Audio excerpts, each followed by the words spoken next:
ये रात के करीब 12 बजे का समय था। शहर के रंगमंच से दूर एक आदमी तेजी से सड़क पर भागा जा रहा था। उसके पीछे दूर दूर तक कोई नजर नहीं आ रहा था। हे भगवान, मुझे बचा ले मुझे। फिर भी न जाने उसे किस बात का डर था। उसका दिल बुरी तरह दहला हुआ था।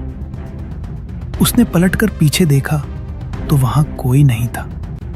वो एक पेड़ के सहारे बैठा और लंबी लंबी सांसें लेने लगा। ऐसा लग रहा था कि वो बहुत दूर से भागा आ रहा है। वो अभी खुद को संभाल भी नहीं पाया था कि तभी मुकेश, क्यों भाग रहे हो? क्या मेरे करीब नहीं आना चाहते? ये आवाज सुनकर वो डर गया और उसने सामने की तरफ देखा। एक बेहद खूबसूरत लड़की। उसने अपने मखमली गोरे बदन पर लाल साड़ी पहनी हुई थी। बालों में गजरा लगा हुआ था, कानों में झुमके, आंखों में काजल और हाथों में चूड़ियां। उसके गले में हीरे का हार था। नहीं, मुझे छोड़ दो, मुझे तुम्हारे करीब नहीं आना। वो लड़की मुकेश के करीब आई और उसने कसकर उसको गले लगा लिया। नहीं, छोड़ दो मुझे। वो बिजली की रफ्तार से मुकेश को खींचकर झाड़ियों में ले गई। सियारों के रोने की आवाज गूंजी। अगले ही पल मुकेश की चीखें झाड़ियों से निकलकर रात की आवाज बन गई। वो रात की आवाज जिसने जंगल में पूरी तरह से कोहराम मचा दिया।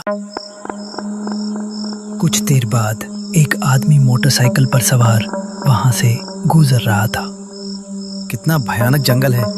ऐसा लगता है कि डर के मारे जान निकल जाएगी। तभी झाड़ियों से एक चीज उड़ती हुई आई और उसकी मोटरसाइकिल के आगे आकर गिरी। उसने उसे देखा तो उसकी आंखें फट पड़ी। वो चीज कुछ और नहीं बल्कि मुकेश की कटी गर्दन थी। वो चींखता चिल्लाता हुआ वहां से भाग निकला और फिर चारों तरफ सन्नाटा छा गया। कुछ दिन बाद राजीव, मोहित, रेहान और माधव चारों दोस्त एक दूसरे से बातें करते हुए चले जा रहे थे। वैसे सच कहूं तो किस्मत ने हमारे साथ बहुत ही भद्दा मजाक किया है। हाँ, कॉलेज में हम सभी के मार्क्स 95% से ऊपर थे, लेकिन फिर भी हम में से अभी तक किसी को अच्छी जॉब नहीं मिल पाई। मेरा तो मन करता है कहीं डाका डाल दूं। जब जिंदगी हमें हमारी सही जगह नहीं ले जा रही तो जिंदगी से अपना हक छीन लो। तुम लोगों को तुम्हारी जिंदगी बदलने का एक मौका मिल सकता है। इन सभी ने पीछे मुड़कर देखा तो एक अधेड़ उम्र का आदमी इनके सामने खड़ा था। जी, आप कौन? अरे रेहान, कुछ नहीं, बस अंकल हमारे मजे ले रहे हैं। देखो, मेरी बात को मजाक में मत लो, वरना जब अपनी जगह किसी और को अमीर होता देखोगे तो फिर अफसोस करोगे। ये सुनकर इन सभी ने एक दूसरे की तरफ देखने लगते हैं और फिर रेहान बोला, ठीक है अंकल, बताइए कैसे होगी हमारी परेशानी दूर? हो जाएगी। कुछ पाने के लिए मेहनत तो करनी ही पड़ती है। अगर हिम्मत है तो ही मेरे पीछे आना, वरना अपने रास्ते जा सकते हो। ये कहकर वो आदमी आगे बढ़ गया। इन सभी ने एक दूसरे की तरफ देखा और फिर वो लोग भी उसके पीछे चल दिए। वो आदमी इनको जंगल से होते हुए एक गुफा पर ले गया और फिर इनसे बोला, यही वो गुफा है जहां तुम लोगों की किस्मत की चाबी है। अंदर आओ। गुफा में रात के समय भी काफी रोशनी थी। ये चारों उसके साथ एक जगह जाकर रुके। ये एक बड़ी सी दीवार थी जिस पर मंत्र लिखा था और एक छोटी सी खिड़की बनी थी। उसके पास ही एक टीला था जिस पर कुछ कोरे कागज और कलम रखी थी। तुम्हें इस मंत्र को बस 12 बार पढ़ना है और फिर जो भी इच्छा हो उसे एक कागज पर लिखकर उस खिड़की में डाल देना। इन चारों को अब बहुत ज्यादा एक्साइटमेंट हो रही थी। इन्होंने उस मंत्र को 12 बार पढ़ा। और फिर अपनी अपनी दिली ख्वाहिशें एक कागज पर लिखी, फिर उन्हें उस खिड़की में डाल दिया। तभी खिड़की से आवाज आई, तुम्हारी ख्वाहिश पूरी होगी। तुम तीनों की जेब में एक चिट्ठी है। ख्वाहिश पूरी होने के 3 महीने बाद तुमको ये चिट्ठी खोलनी है। इतना सुनकर इन चारों ने अपनी जेब में हाथ डाला तो एक बार फिर से हैरान रह गए। इनकी जेबों में एक एक चिट्ठी रखी थी। अब तुम चारों की जिंदगी पूरी तरह से बदल जाएगी। अब जाओ अपने अपने घर को, जाओ। उस आदमी की बात सुनकर ये चारों गुफा से बाहर आए और तेज कदमों के साथ जाने लगे। यार मुझे तो बहुत अजीब लग रहा है। कौन थी उस दीवार के पीछे? अरे जो हुआ है उसको भूल जाओ। बस ये देखो कि जो हमने मांगा है वो होता है, या फिर ये अंकल और वो छिपी हुई आंटी हम लोगों के साथ मस्ती कर रहे थे। सुबह जब राजीव की आंख खुली तो उसने देखा कि उसकी अलमारी अपने आप हिल रही है। अरे ये अलमारी कैसे हिल रही है? क्या है इसमें? उसने अलमारी को खोला। उसकी आंखें चौंधिया गईं। वो हैरान रह गया ये देखकर कि उसकी अलमारी में कपड़ों की जगह ढेर सारे सोने चांदी के जेवर रखे हुए थे और उनमें कुछ सोने के सिक्के भी थे। उसने मुट्ठी भर जेवर उठाए। मैं अमीर हो गया, मेरी ख्वाहिश पूरी हुई। वहीं दूसरी तरफ रेहान, माधव और मोहित को भी उनके घर में ढेर सारा धन मिला, जिसे पाकर वो बहुत खुश थे। चारों दोस्त रात को क्लब में मिले और खूब पार्टी की। यारो, मुझे तो अभी भी ऐसा लग रहा है कि मैं सपना देख रहा हूँ। मैं इतना अमीर हो जाऊंगा, मैंने तो सपने में भी नहीं सोचा था। अरे अब तो सब कुछ हो गया है भाई। अब हम चारों अमीर हैं, कोई जरूरत नहीं है हमें नौकरी करने की। अब तो ऐश ही ऐश है। ये चारों अब बहुत खुश थे। ये अपनी हर एक बड़ी से बड़ी ख्वाहिश को पूरा करने में लग गए। इन्होंने बड़ा घर खरीदा। ये रोजाना शॉपिंग करते, घूमते फिरते, ट्रैवलिंग करते और अपनी लाइफ पूरे मजे के साथ जीते। इसी तरह से 3 महीने गुजर गए। एक दिन राजीव क्लब से पार्टी करके अपनी बाइक से घर को लौट रहा था। तभी अचानक उसे एक आवाज सुनाई दी। राजीव, कहाँ हो तुम? उसने ब्रेक लगा दिए। कौन बोल रहा है? वो आवाज आना बंद हो गई। उसने फिर से बाइक स्टार्ट की और घर पहुंचा कि उसको वही आवाज फिर से सुनाई दी। राजीव, कौन है? उसके इतना कहते ही दरवाजा खुला और उसे अपने सामने एक खूबसूरत लड़की खड़ी नजर आई। उसे देखकर राजीव के दिल की धड़कन तेज हो गई। मैं हूँ कामेश्वरी, जिसने तुम्हारी ख्वाहिश पूरी की है। उस खिड़की के पीछे आप ही थी? हाँ, मैं ही थी। मैंने तुम्हारी ख्वाहिश पूरी की है। अब तुमको मुझे कुछ देना होगा। ये सुनकर राजीव के चेहरे पर चिंता की लकीरें उभर आईं। कामेश्वरी भागकर उसके गले लग गई। राजीव के दिल की धड़कनें बढ़ गईं और वो भी उससे लिपट गया। अगले ही पल दोनों एक दूसरे के बेहद करीब थे। कुछ प्यार भरे लम्हे गुजारने के बाद, राजीव, आज रात 12 बजे उस चिट्ठी को खोल लेना और जो उसमें लिखा है उसे पूरा करना। ये कहकर वो बेड से उठी और बिजली की रफ्तार से वहां से चली गई। राजीव ने 12 बजते ही चिट्ठी निकाली और उसको खोला। उसे पढ़कर उसकी आंखों की चमक गायब हो गई। ये क्या लिखा है? तुम्हें अपने भाई सोहन को कल रात 12 बजे से पहले अपने साथ गुफा में लेकर आना है। ये क्या बात हुई? मैं अपने भाई को लेकर वहां क्यों जाऊंगा? अगली शाम राजीव हमेशा की तरह घूमने निकल पड़ा, लेकिन उसे बार बार उस चिट्ठी में लिखी बात याद आ रही थी। रात होने पर जैसे ही 6 बजे तो राजीव को कामेश्वरी की आवाज सुनाई दी। राजीव, समय हो गया है। 12 बजे से पहले सोहन को लेकर गुफा में पहुंच जाना। लेकिन मैं उसे लेकर क्यों जाऊंगा? तभी राजीव के चारों तरफ अंधेरा छा गया और जैसे ही उजाला हुआ तो उसने अपने आप को एक सुनसान जंगल में पाया। अरे, मैं यहाँ कैसे आया? तभी राजीव ने देखा कि कामेश्वरी अपने हाथ में एक कटी गर्दन लेकर आ रही है और वो सर राजीव के भाई सोहन का ही था। राजीव दर्द में चिल्लाया, सोहन! राजीव ने चींकते हुए अपनी आंखें बंद कर ली और जैसे ही आंखें खुली तो उसने अपने आप को वापस कमरे में पाया। लेकिन अब वो डर चुका था। उसने जल्दी से मोबाइल निकाला और अपने भाई सोहन को कॉल किया। उठा सोहन, कॉल उठा। कॉल रिसीव नहीं हुआ। सोहन उस समय अपने घर पर बैठा मूवी देख रहा था। तभी अचानक से एलईडी टीवी बंद हो गया। अरे, इसे क्या हुआ? सोहन, सोहन।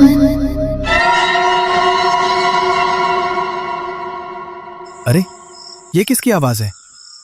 वो कमरे से बाहर निकला तो वहां कोई नहीं था। आवाज अभी भी बराबर आ रही थी। सोहन। वो घर से बाहर निकला तो आवाज थोड़ी साफ हुई। उसने देखा कि गार्डन में कोई खड़ा है। वो उसके करीब जाने लगा तो धीरे धीरे कामेश्वरी का अक्स साफ हुआ। उसने कामेश्वरी को ऊपर से नीचे तक निहारा। कौन हो तुम? मुझे कैसे जानती हो? कामेश्वरी मुस्कुराई और उसने आगे बढ़कर सोहन के गले में अपनी बाहें डाली। सोहन के चेहरे पर खुशी झलक आई और उसने भी कामेश्वरी को कस के गले लगा लिया। कामेश्वरी ने सोहन का गला पकड़ा और तभी वो भयानक रूप में आ गई। उसकी आंखें लाल चमक उठी, नाखून लंबे हो गए। उसने अपने खूंखार पंजे का एक ही हमला सोहन की गर्दन पर ऐसा किया कि वो उसके शरीर से अलग हो गई। उसके बाद वो फिर से खूबसूरत हो गई और फिर कमर मटकाती हुई वहां से गुजर गई। दूसरी तरफ ये कॉल क्यों नहीं उठा रहा है? राजीव उसी समय कार में बैठा और वहां से निकल गया। वो बार बार सोहन को कॉल भी लगा रहा था लेकिन सोहन उठा नहीं रहा था। तभी अचानक से उसके बोनट पर एक चीज टकराकर कार के आगे गिरी। अरे, कार पर ये क्या गिरा? उसने ब्रेक लगाए और कार से उतरकर देखा तो उस पर दुखों का पहाड़ टूट पड़ा। वो कटी गर्दन उसके भाई सोहन की थी। नहीं, सोहन। अगली रात मोहित के चिट्ठी खोलने का समय था। वो आराम से घर में बैठा मोबाइल की स्क्रीन स्क्रॉल कर रहा था। तभी एक हाथ आया जिसने उसका मोबाइल छीन लिया। अरे, उसके सामने कामेश्वरी थी जिसे देखकर उसके दिल की धड़कनें बढ़ गई। आप कौन है?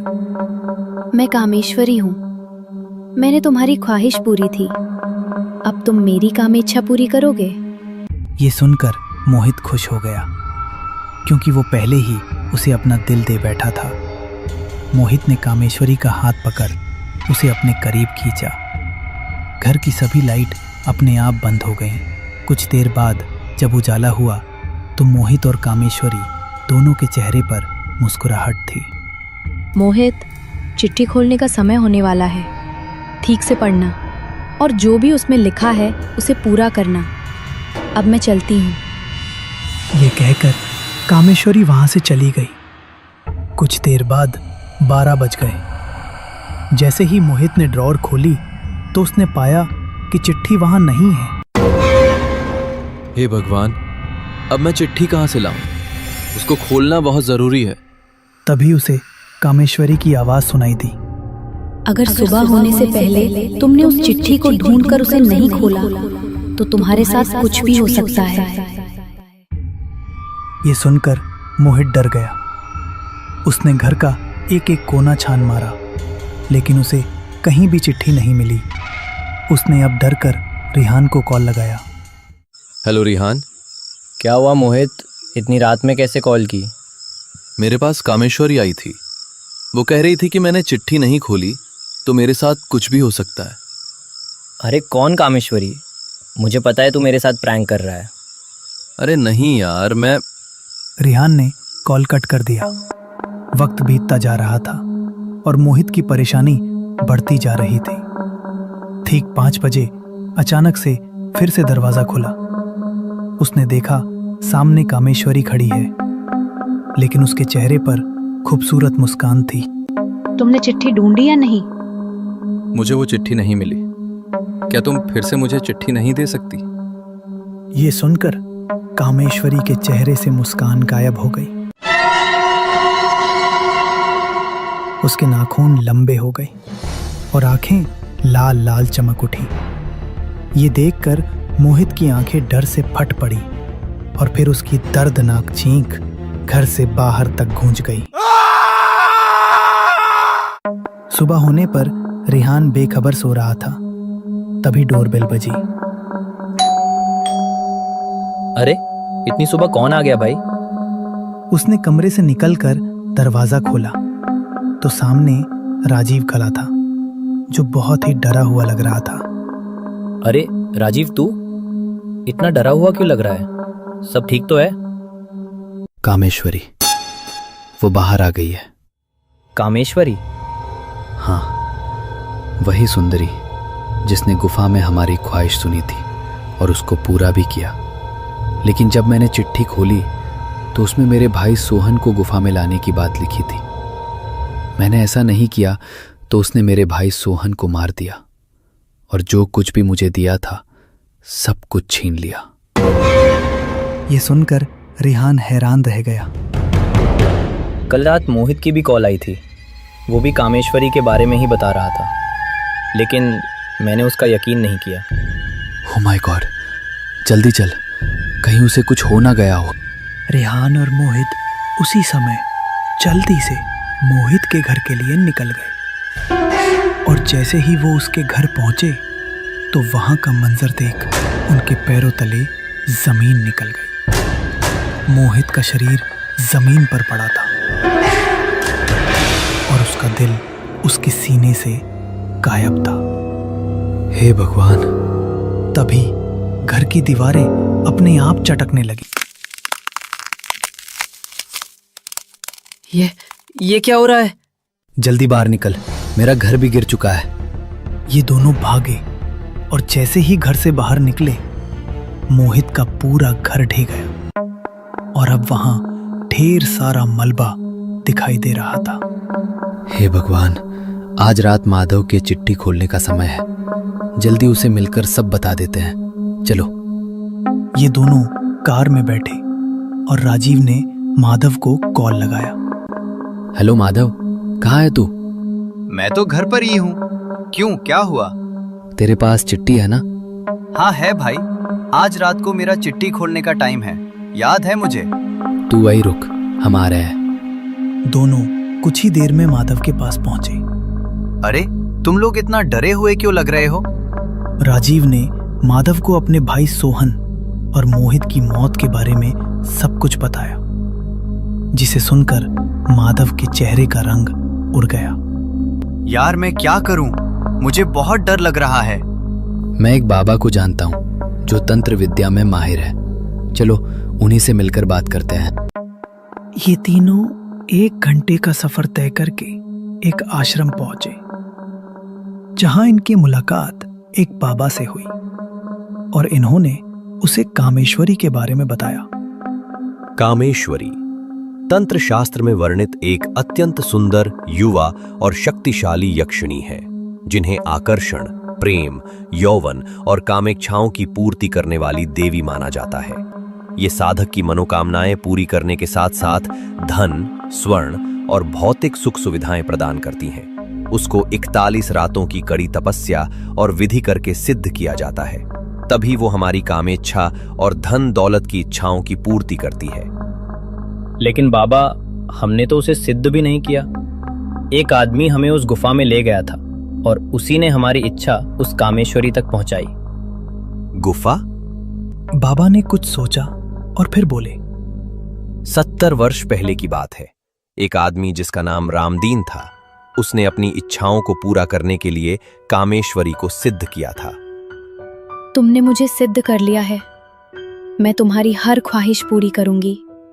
कामेश्वरी, मैं बहुत दुख में हूं। तुम मेरा अकेलापन और मेरी गरीबी हमेशा के लिए दूर कर दो।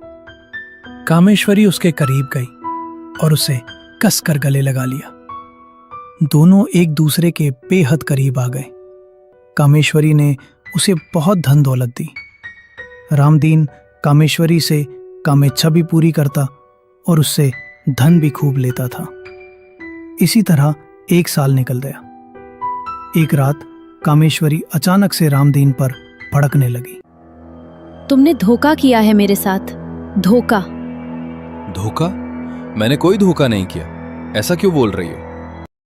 तुमने मुझसे बातें छिपाई है। मैंने तुम्हारी हर ख्वाहिश पूरी की, तुमको खूब धन दिया और तुमने उसे दूसरे लोगों को बांटना शुरू कर दिया। लेकिन कामेश्वरी, अपने धन से किसी परेशान की मदद करना कौन सा गलत काम है? नहीं, जो मैंने तुमको दिया वो तुम्हारी ख्वाहिश थी। तुम अपनी ख्वाहिश में से दूसरों की ख्वाहिश पूरी नहीं कर सकते। ये हमारी धारणा का उल्लंघन है। अब तुमको और मुझे दोनों को इसका हर्जाना भुगतना पड़ेगा। हर्जाना? कैसा हर्जाना? मेरे साथ उसी गुफा में चलो जहां तुमने तपस्या करके मुझे सिद्ध किया था। कामेश्वरी रामदीन दोनों उस गुफा में पहुंचे। वहां कामेश्वरी ने एक दीवार के सामने जाकर हाथ जोड़े और बोली, यक्षदेव, मुझे क्षमा करे। मैंने ये सब जानबूझकर नहीं किया। ये सारी गलती मेरे साधक से हुई है। तभी दीवार में से एक आवाज आई, ये ठीक नहीं हुआ कामेश्वरी। आज से तुम इस गुफा के अंदर इस दीवार के पीछे कैद रहोगी और जब भी कोई तुमसे यहाँ आकर अपनी इच्छा मांगेगा तो तुम उसकी इच्छा और अपनी कामेच्छा पूरी करने के लिए गुफा से बाहर जा सकोगी। तुम जिस किसी की इच्छा पूरी करोगी उसे एक चिट्ठी दोगी। उसके 3 महीने बाद जब वो उस चिट्ठी को खोलेगा तो उसके अंदर उसके जिस भी करीबी इंसान का नाम लिखा होगा उसे यहाँ इस गुफा में लेकर आना होगा। जब तुम इस गुफा के अंदर उस आदमी की बलि दोगी तो तुम्हारी शक्ति थोड़ी और बढ़ जाया करेगी। लेकिन तुम किसी को भी अपनी मर्जी से यहाँ नहीं ला पाओगी। ये काम सिर्फ वही कर सकता है जिसकी तुमने इच्छा पूरी की हो। और अगर वो ऐसा नहीं करेगा तो तुम उसके उस करीबी इंसान को खत्म करने उसके पास जा सकोगी जिसका नाम चिट्ठी में लिखा होगा। इसी तरह जब तुम 44 मर्दों की बलि दे दोगी तो तुम इस गुफा से आजाद हो जाओगी। रामदीन, अब तुम मेरे लिए इच्छा मांगने वाले मर्दों को यहाँ लेकर आया करोगे। ये सुनकर रामदीन को अपने ऊपर बहुत पश्चाताप हुआ। अगली सुबह रामदीन अपने कमरे में मरा हुआ पाया गया। उसकी आत्मा उसके शरीर से निकल चुकी थी। लेकिन अगले ही पल उसने खुद को कामेश्वरी के सामने उसी गुफा में पाया। ये क्या? मैं तो मर चुका हूं, तो फिर मैं यहाँ कैसे आ गया? तुम मेरे साधक हो। तुमने अपने साथ जो भी किया उससे तुम भाग नहीं सकते। अब तुम्हारी आत्मा इस धरती को छोड़कर नहीं जा सकती। जब तक मैं इस गुफा में कैद हूं तब तक तुम भी इस दुनिया में भटकते रहोगे। इसका मतलब है जो हमें उस गुफा में ले गया था वो रामदीन की आत्मा है और वो ऐसा इसलिए कर रहा है कि कामेश्वरी गुफा से आजाद हो और उसे मुक्ति मिल सके। तुम लोगों ने अपने लालच के चलते बहुत बड़ी मुसीबत मोल ले ली है। पिछले 3 माह में जो तुमने देखा समझो वही तुम्हारी जिंदगी के अच्छे दिन थे। ऐसा ना कहिए बाबा, मुझे बचा लीजिए। मेरा आज चिट्ठी खोलने का समय है। अगर मैंने चिट्ठी नहीं खोली तो वो मुझे मार देगी, और अगर मैंने चिट्ठी खोली तो जिसमें उसका नाम लिखा होगा, मुझे उसे गुफा में ले जाना होगा और वहां वो उसकी बलि ले लेगी।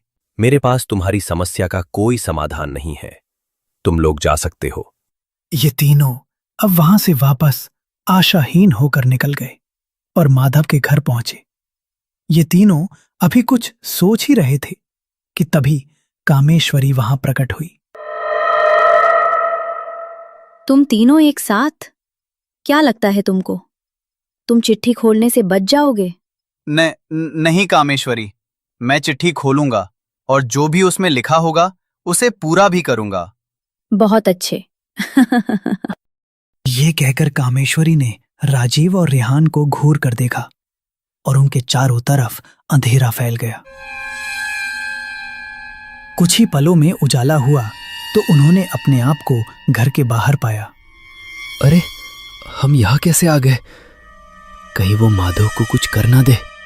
नहीं, वो सिर्फ अपनी काम इच्छा पूरी करेगी। अभी वो माधव को कुछ नहीं कर सकती, क्योंकि अभी उसने चिट्ठी नहीं खोली है। तो हमें 12 बजे का इंतजार करना पड़ेगा। अरे, इन दोनों को तुमने कहाँ भेज दिया? वो दोनों घर के बाहर पहुंच चुके हैं। इस समय मुझे यहाँ कोई नहीं चाहिए, बस तुम और मैं। ये कहते हुए कामेश्वरी उसके करीब चली गई। ठीक 12 बजे कामेश्वरी ने माधव के चेहरे पर हाथ फेरा और बोली, जो गलती तुम्हारे दोस्त ने की है वो तुम नहीं करना। मैं नहीं चाहती कि मुझे तुम्हारे साथ भी कुछ वैसा करना पड़े। ये कहकर वो गायब हो गई।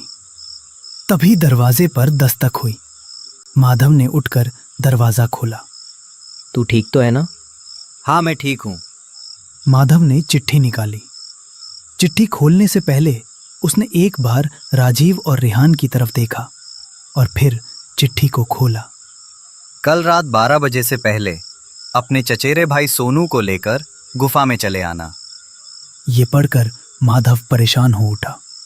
अगली रात माधव अपने कमरे में बैठा बार बार घड़ी को देख रहा था और बहुत ही परेशान था। अब क्या होगा? वहीं दूसरी तरफ एक लड़का अपने आप से बातें करता हुआ जंगली रास्ते से गुजर रहा था।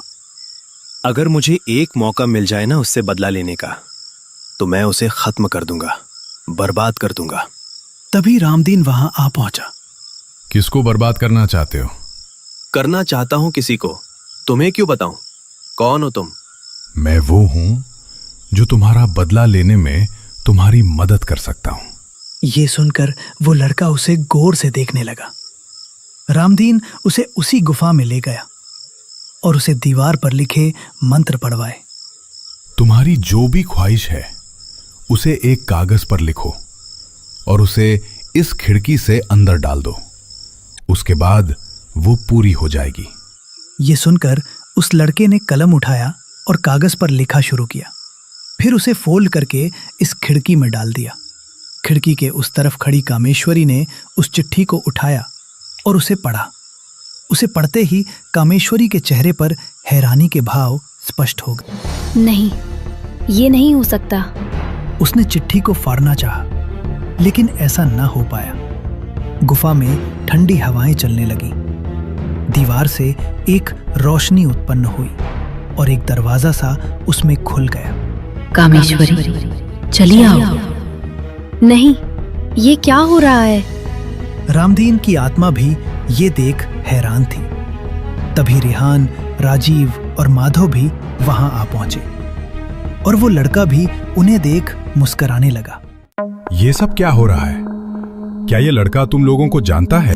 ये लड़का हमारा 5वां दोस्त सुधीर है। इसे तुमसे मिलाना और यहाँ भेजना, ये सब हमारा ही प्लान था, जिसमें अब कामेश्वरी फंस चुकी है। फंस चुकी है? ऐसा क्या लिखा है तुमने इस चिट्ठी में? इस चिट्ठी में वही लिखा है जो मैंने इसे बताया था।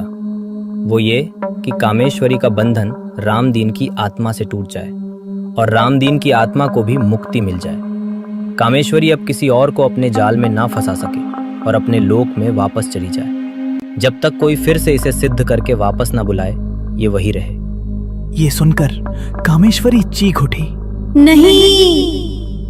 तभी एक रोशनी आई और कामेश्वरी को उस दरवाजे के अंदर खींच ले गई। ये चारों एक दूसरे को देखकर मुस्कुराने लगे और फिर अपने घरों को चल दिए। भले ही इन्होंने अब सब कुछ खो दिया था जो कामेश्वरी ने इन्हें दिया था, लेकिन सबसे जरूरी चीज, इनके अंदर का लालच, अब मर चुका था। 42 दिन बाद रेहान उस गुफा के अंदर बैठा हुआ कुंड के सामने तपस्या कर रहा था। तभी वहां पर ठंडी हवाएं चलने लगी। दीवार पर यक्षलोक का दरवाजा खुल गया और उसके अंदर से कामेश्वरी बाहर निकली। रेहान, तुमने तो मुझे वापस भेजा था, फिर अब तुमने ही मुझे सिद्ध क्यों किया? कामेश्वरी ने उसे हैरानी से देखते हुए पूछा। रेहान मुस्कुराया और बोला, क्योंकि पहले तुम्हारा साधक रामदीन था, अब तुम्हारा साधक मैं हूं। मेरी हर इच्छा पूरी करना अब तुम्हारा काम है। ये सुनकर कामेश्वरी और रेहान दोनों जोर जोर से हंसने लगे।